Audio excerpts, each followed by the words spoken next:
Salve galera, tudo bem com vocês? Tranquilos? Vamos começar mais uma aula de física e o nosso assunto hoje é MCU, Movimento Circular Uniforme, beleza? Então nós vamos ver as bases do movimento circular uniforme, as principais equações e o uso, onde nós usamos isso aí, que tipo de exercício nós podemos utilizar esse ferramental que nós vamos aprender nessa aula de hoje, ok? Vamos lá então? Muito bem, a primeira coisa que nós temos que fazer é uma breve revisão de geometria de circunferência. Então a gente precisa aí de lembrar alguns detalhes de geometria circunferencial, certo? Para entender o movimento circular. Vamos lá, me acompanhem aí. Então nós temos aqui uma circunferência. Toda circunferência tem o seu centro e a distância do centro a qualquer ponto da borda da circunferência é o nosso raio. Beleza? Então, esse é o princípio de tudo. Muito bem. Vamos supor que isso aqui é uma pista circular, certo? E você vai sair desse ponto aqui. Então, essa pista circular tem um raio R e você vai fazer caminhadas em volta dessa pista circular. Você vai sair desse ponto, beleza? Vamos supor, então, que você saiu desse ponto e parou nesse ponto aqui. Você cansou e parou nesse ponto aqui, beleza? Muito bem. Sobre essa trajetória, saindo desse ponto até esse ponto, nós podemos afirmar que você andou um ângulo θ, certo? Então, você percorreu um ângulo θ. Perceba que eu não disse distância, eu disse ângulo. Então, você teve um percurso de um ângulo aqui. Quando nós falamos em movimento circular, existem duas coisas que nós temos que levar em conta, que é a distância percorrida e o ângulo percorrido. São duas coisas que nós temos que levar em conta, ok? Bom, numa circunferência, nós sabemos que π é igual a 180 graus, então se eu der meia volta na pista, o ângulo percorrido por mim será de 180 graus, meia volta, certo? Porém, eu posso escrever os 180 graus em função de outra medida, que é a medida em radianos, beleza?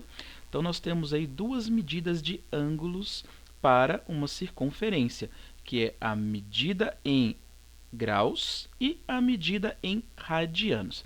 No movimento circular, nós sempre usamos o radianos, ok? É a nossa unidade de medida do sistema internacional. Então, usamos radianos para medir ângulo. Tranquilo? Muito bem.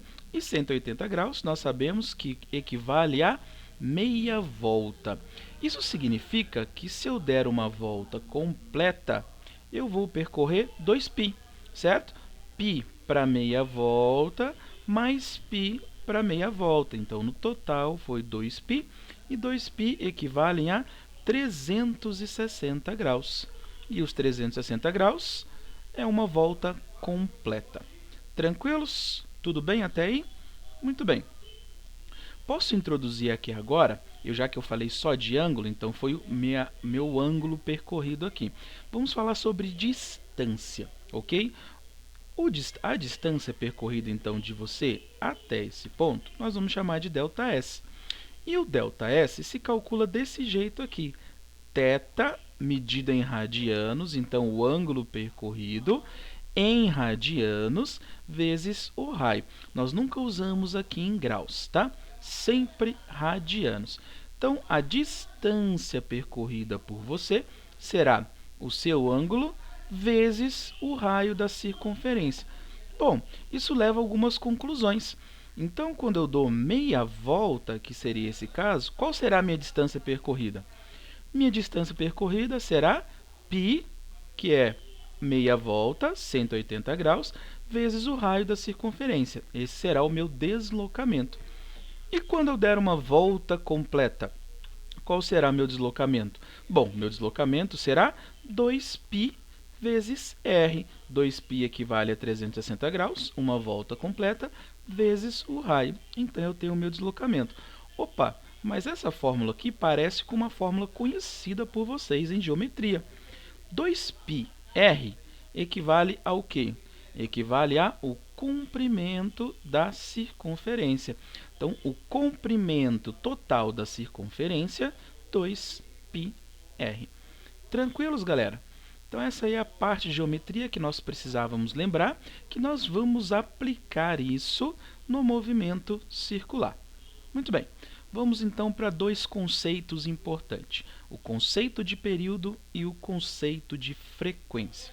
Então, nós temos a nossa circunferência, certo? Nós temos o nosso raio R e nós temos o nosso ângulo θ qualquer. Eu vou então ter um deslocamento, nós já sabemos que nós temos esse deslocamento ΔS, e nós sabemos calcular esse deslocamento, θ vezes r, ok? Muito bem, só que eu quero agora colocar isso em um intervalo de tempo.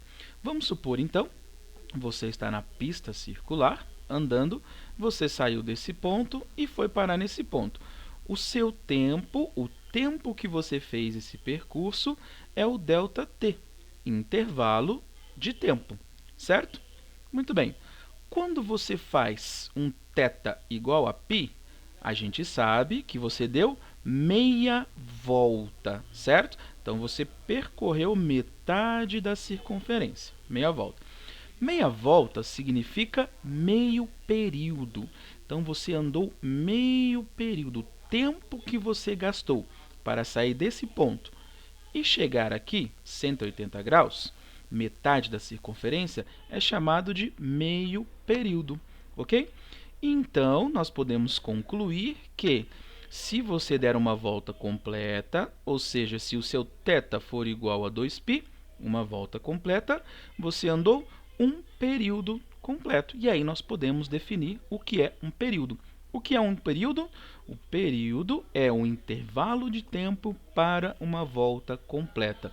O tempo que você gasta para completar uma volta se chama período.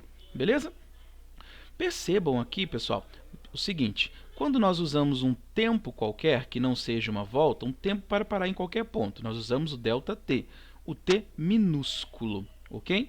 Esse T aqui, então, significa para a gente intervalo de tempo. É um tempo qualquer.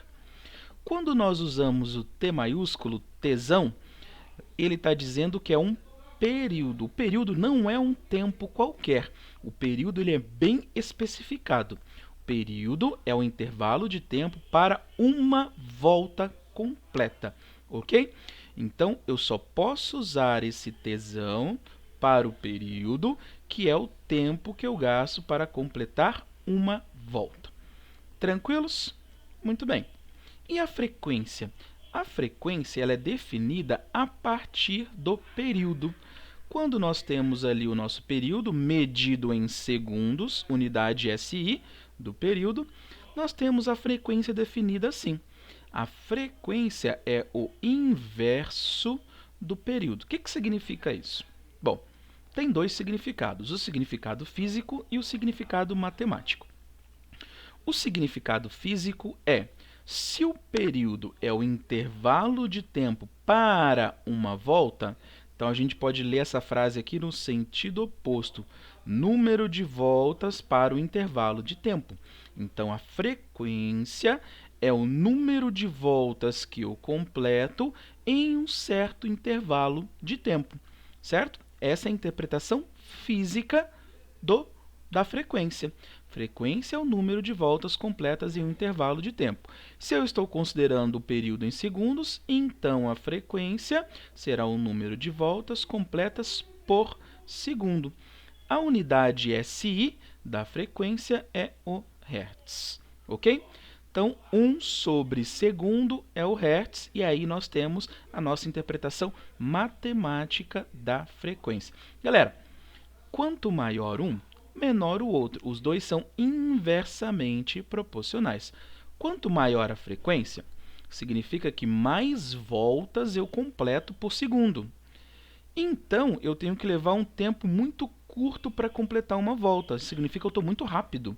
Se a minha frequência é alta, eu estou muito rápido. Se eu estou muito rápido, eu completo uma volta em pouco tempo. Então, alta frequência significa baixo período. E alto período significa baixa frequência. Os dois são inversamente proporcionais. Muito bem. Dados os conceitos de período e frequência, as suas unidades de medida, ok? Nós podemos introduzir aqui o conceito de velocidade. Uma nós já conhecemos, que é a tangencial, e outra nós vamos aprender agora, que é a angular. Vamos lá. Nós temos o nosso movimento circular aí, certo? Nosso círculo de raio R percorrendo um ângulo θ qualquer. Beleza? Nós temos o nosso deslocamento ΔS e nós temos nosso intervalo de tempo ΔT, que nós acabamos de discutir. Beleza? Quando esse tempo é de uma volta completa, se chama período. Quando não é período, é um intervalo de tempo qualquer. Muito bem. Lá da mecânica, que nós já vimos lá no MRU, movimento retilíneo uniforme, nós aprendemos a calcular velocidade linear. A velocidade linear se calcula assim, ΔS sobre ΔT. A velocidade tangencial é a velocidade linear para o movimento circular. Então, quando eu estou falando de velocidade tangencial, eu estou falando da velocidade linear aqui no meu movimento circular. Lembrando que a reta tangente é aquela reta que toca só em um ponto aqui, ok? Então, ΔS, distância percorrida, meu espaço, sobre ΔT. Mas nós lembramos como se calcula ΔS. Como que nós podemos relacionar ΔS com as variáveis aqui do movimento circular? ΔS, nós aprendemos agora há pouco, θ vezes R. Então, eu posso melhorar aqui minha equação.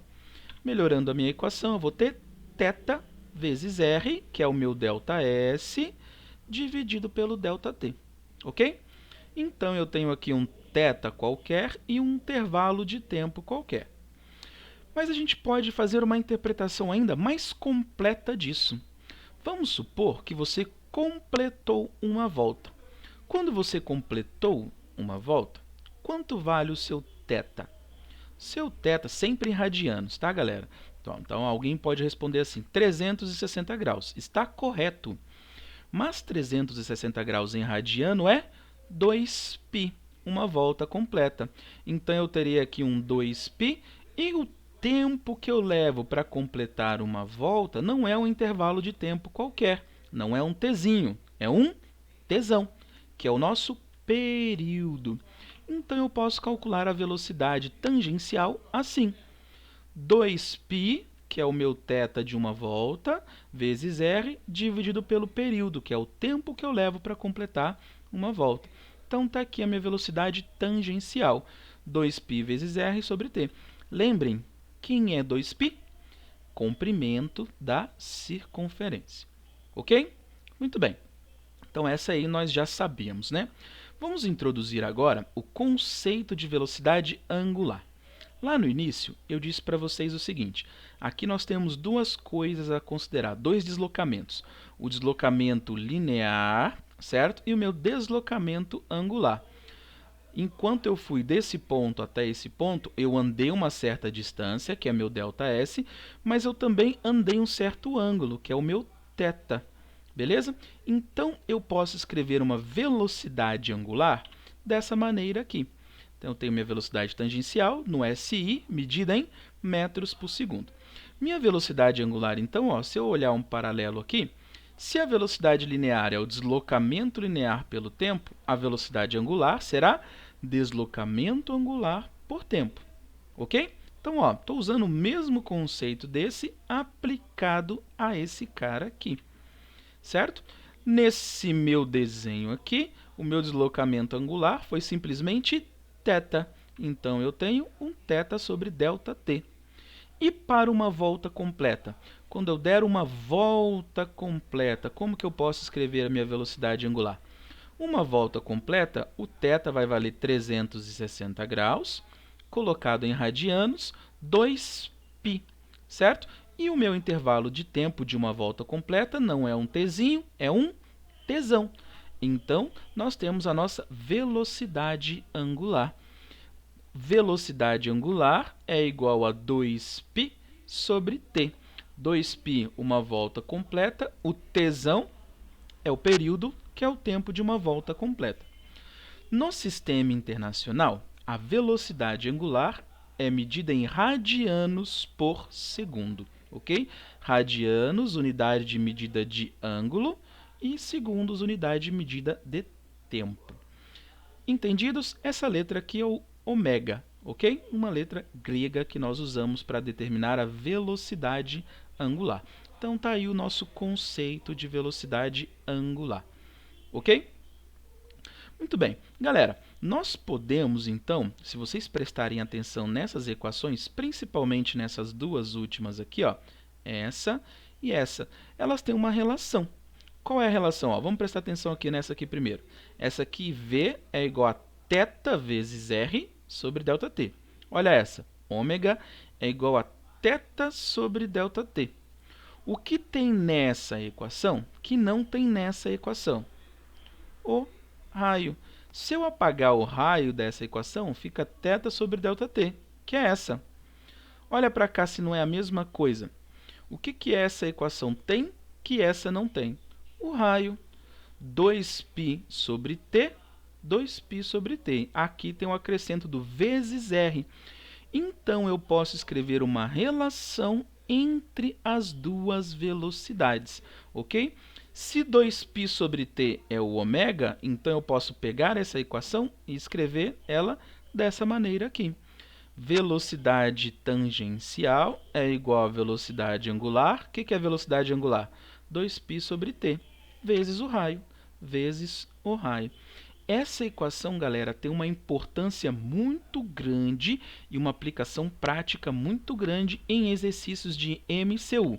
Então, guardem essa equação aqui com muito carinho, porque vocês vão usar bastante nos exercícios de MCU, ok? Destaque para essa equação. Ela é a relação entre a velocidade angular e a velocidade linear. Então, ela é a equação que relaciona as duas, ok? A gente pode entender assim, galera. Quanto maior for o raio, maior é a minha velocidade linear. Isso faz sentido, porque se maior é o raio, eu estou percorrendo uma distância maior no mesmo intervalo de tempo, ok? E quanto maior a minha velocidade angular, maior a minha velocidade linear. Isso porque, ou tangencial, né? Isso porque, quanto maior a velocidade angular, mais rápido eu estou girando. Então, maior é a minha velocidade tangencial. Ok? Muito bem. Então, tá aí as relações. O que nós vimos aí agora? Nós vimos ali várias equações, né? Vamos fazer o resumo das equações que nós vimos até agora, para vocês terem anotado quais equações vocês vão usar nos exercícios de MCU. Vamos lá. A primeira equação é a equação que relaciona frequência e período. Período e frequência. Frequência é o inverso do período. Então, frequência é igual a 1 sobre período. Frequência medida em hertz, período medido em segundos. Muito bem. E aqui nós temos duas velocidades, que é a velocidade linear, escrita com o período. Então, como que eu posso calcular a velocidade linear? 2π, ou tangencial, né? Velocidade tangencial. 2π vezes r sobre o período. E posso escrever a angular. Velocidade angular, 2π sobre o período. Ok. Mas nós podemos escrever essas mesmas duas equações, ou seja, nós podemos escrever a velocidade linear e a angular, não usando o período, e sim usando a frequência. Isso aqui também é muito importante, galera. Então, essa equação que eu vou escrever agora é equivalente a essa, só que não escrita com período, e sim escrito com a frequência. Ó, 1 sobre período é igual a frequência. Então, o que eu faço? Eu faço isso aqui. A velocidade tangencial é 2πr, só que ao invés de ser dividido pelo período, é multiplicado pela frequência, porque os dois são inversamente proporcionais, ok? Então, a velocidade tangencial pode ser calculado assim, usando o período, ou assim, usando a frequência. São equivalentes. Quando você vai usar, depende do exercício. Se ele te deu período, usa essa. Se ele te deu frequência, usa essa. Ok? E essa velocidade aqui, a angular, nós também podemos escrever ela não com o período e sim com a frequência. A mesma forma, é só tirar o raio da equação, que fica velocidade angular, com raio tangencial, sem raio angular, ok? Então, velocidade angular igual a 2π vezes f, com período e com frequência, beleza? E a equação que relaciona os dois lados, relaciona a velocidade angular com velocidade tangencial, né? Que eu disse para vocês que tem uma importância muito grande. Aqui está o resumo das equações de MCU. Vocês, então, precisam dessas equações para resolver problemas de MCU. Tudo bem? Ok? Muito bem, não acabamos. Aqui estão equações de MCU simples, beleza? Movimentos simples. Mas nós temos movimentos que são acoplados. Nós temos polias e engrenagens que estão acopladas. Tipo assim, ó. Olha lá. Isso aqui seria o desenho esquemático do que acontece em uma bicicleta, né? Você tem aqui a coroa, certo? Aqui a catraca e aqui a roda traseira. Tudo ligado. Você tem um acoplamento aqui, ó, de circunferências. Então, você tem um movimento circular acoplado acontecendo aqui, ok? As bases para entender o que acontece aqui nós temos, mas nós vamos separar esse desenho aqui em duas partes diferentes para ficar mais fácil, ok? Então, nós vamos separar nisso aqui. O que é isso? Isso aqui são duas polias, duas rodas, duas circunferências que estão ligadas no mesmo eixo. Aqui seria essa roda grandona e o B. Eles estão ligados aqui, ó, no mesmo eixo, então eles vão girar juntos, certo? Os dois girando juntos. Então eu divido esse meu desenho aqui, esse acoplamento nessa parte, que seria a grandona com a B, e nessa parte aqui, que seria a A com a B, que estão ligados por uma correia. Ligados aqui por uma corrente, a corrente da bicicleta, ok? Então, entender isso é entender separadamente isso e isso aqui. Então, vamos fazer um estudo desses dois separados, ok? Começando aqui, ó.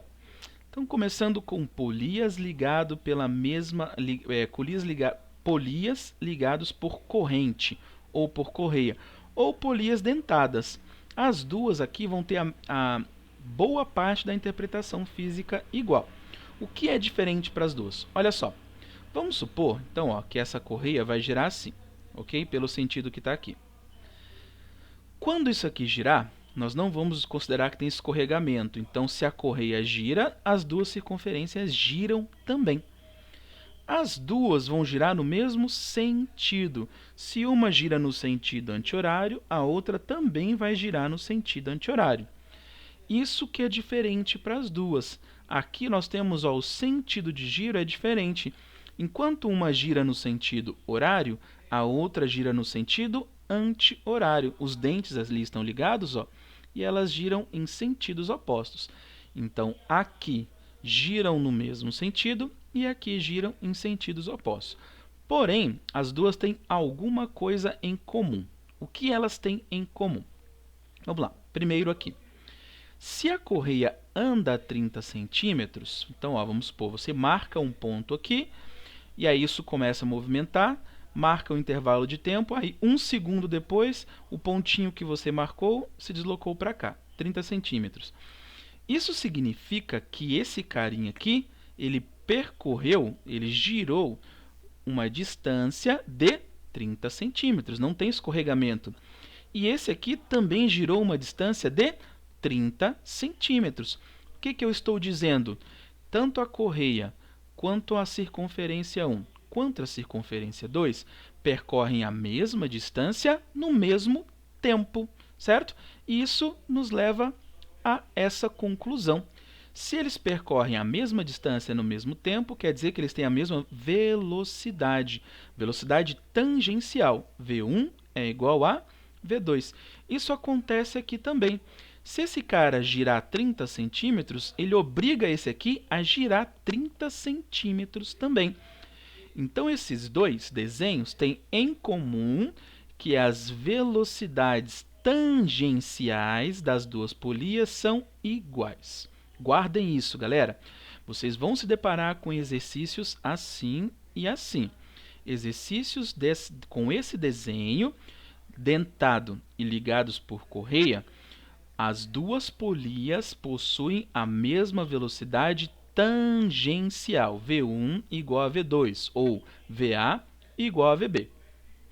Entendido isso? Ok. Então, vamos fazer conclusões a partir dessa igualdade. Vamos lá. Um pouquinho de matemática que nós já aprendemos. Vamos lá? Nós sabemos que a velocidade tangencial pode ser calculada assim. Velocidade tangencial é igual a velocidade angular vezes o raio. Se eu estou dizendo que V1 é igual a V2, quem é V1? V1 vai ser ômega1, velocidade angular 1, vezes R1, raio 1. Quem vai ser V2? Ômega 2 vezes R2. Então, juntando essas duas coisas, eu posso concluir isso aqui, que ômega 1, velocidade angular da polia 1, vezes o raio 1, tem que ser igual a velocidade angular da polia 2 vezes o raio 2. Ok?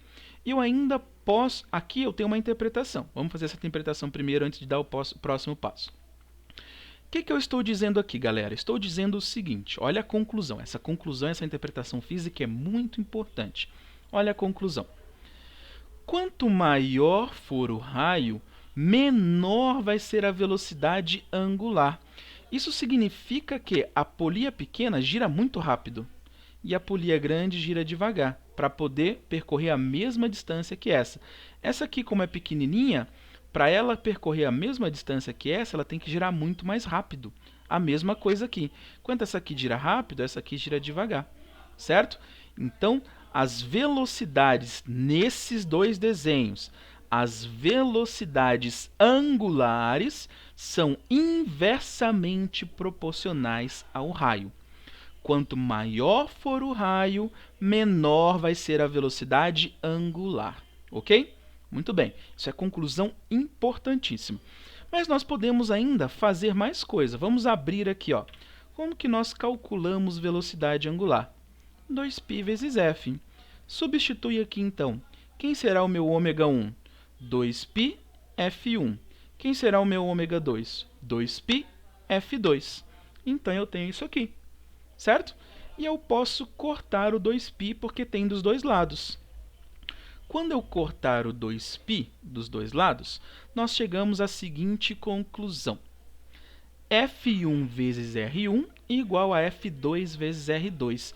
E isso vai dizer o que eu acabei de concluir sobre aqui.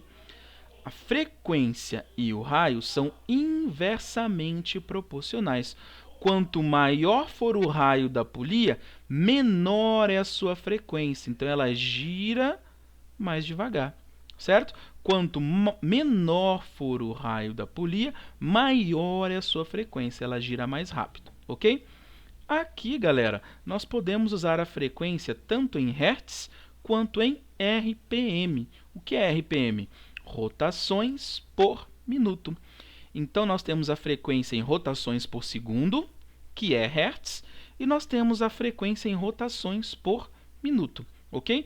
Nessa fórmula específica, tanto faz a unidade que nós vamos ter aqui, assim como tanto faz a unidade que nós vamos ter do raio, desde que sejam as mesmas unidades do lado esquerdo e do lado direito. Ok? Muito bem, então essa conclusão aqui vai ajudar vocês a resolverem exercícios de MCU. Muito bem, nós dividimos em duas partes, estudamos uma, vamos para a segunda parte. A segunda parte é polias ligados pelo mesmo eixo, ok? Ou uma polia dentro da outra, certo? Então, aqui nós temos nós vamos dar a mesma conclusão para os dois. Então, nós temos aqui duas polias, uma grandona e uma pequena, ligadas no mesmo eixo. Aqui, nós temos uma polia junta, colada com a outra, uma polia grande e uma polia pequena. Seria o exemplo, lá na minha roda, da catraquinha, certo? E a roda traseira, lá na bicicleta. Beleza? Estão ligadas aqui, no mesmo eixo. Qual é a conclusão que nós podemos dar aqui? Bom, quem faz as polias girarem é o eixo. Então, quando o eixo completa uma volta, a polia grande completou uma volta e a polia pequena também completou uma volta. A mesma coisa aqui. Quando o eixo completa uma volta, a polia grande completou uma volta e a polia pequena também completou uma volta. Isso significa que esse cara faz 2π no mesmo intervalo que esse faz 2π. Esse cara faz 2π no mesmo intervalo que esse faz 2π. Ou seja, a conclusão é que a velocidade angular da polia 1 é igual à velocidade angular da polia 2, certo? E aí nós podemos chegar em outras conclusões aqui, galera. Nós podemos abrir aqui de novo, fazer a matemática que nós aprendemos para tirar conclusões e interpretações físicas importantes para resolver exercícios. Olha lá, como que eu poderia calcular o ômega? Lembrem da equação mais importante do MCU. V é igual a ômega vezes R. Isola o ômega. O R está multiplicando, vai passar dividindo. Então, ômega é igual a V sobre R. Isso me diz que ômega 1 é igual a ômega 2, mas como que eu posso escrever ômega 1? V1 sobre R1. Como eu posso escrever ômega 2? V2 sobre R2. Então, eu chego nessa conclusão aqui. V1 sobre R1 igual a V2 sobre R2. Nessa conclusão, velocidade e raio para esse desenho são diretamente proporcionais. Isso significa que, quanto maior for o raio da polia, maior é a sua velocidade tangencial. Quanto maior a minha distância do centro até um ponto da minha circunferência, maior vai ser minha velocidade tangencial. Então, não são inversamente, são diretamente proporcionais, ok? E outra conclusão que nós podemos chegar a partir dessa igualdade é que se as velocidades angulares são iguais, então as frequências também são iguais. Certo? Se essa aqui gira com 5 Hz, essa aqui também gira com 5 Hz. Se essa aqui gira com 10 Hz, essa aqui também gira com 10 Hz. Ok? Então, elas possuem a mesma frequência e a mesma velocidade angular. Tranquilos?